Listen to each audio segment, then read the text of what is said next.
I'm Rod Beddows. I'm a consultant, a corporate finance advisor. That's what I've been for the last 20, 30 years. And I've concentrated in steel industry, ferrous industry, iron ore, all those sectors, and had corporate clients all over the world. The book is called Steel 2050. It's got a subtitle, which is How Steel Transformed the World and Now Must Transform Itself. It's a speculation, it's a forecast, it's an attempt to lay out what the industry might look like in 2050 and how it's going to get there, and the challenges it faces now and how it can overcome them. And it's written from the perspective of what I would have liked to read when I first became involved 40 years ago. So if I was 25 years old, what would I like to read that might give me a perspective on the industry which would make it exciting and challenging?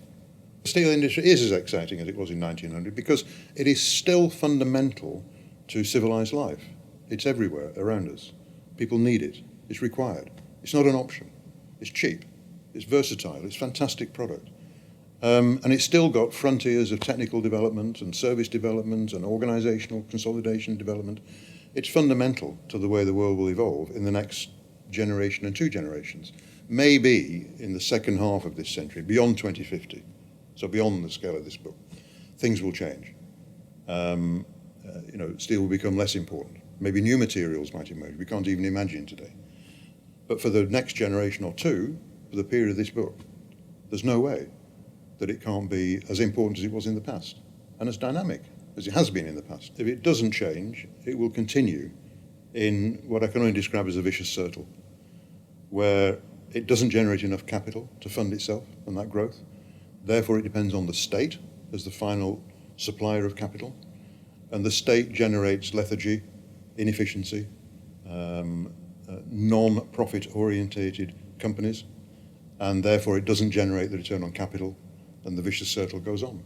I'm hoping that people who work in the industry, so executives, managers, leaders of the industry, will read it. And I'm hoping that it will give them or enhance their perspective on the future, so that they have a positive story about the industry, because there's too much negativity.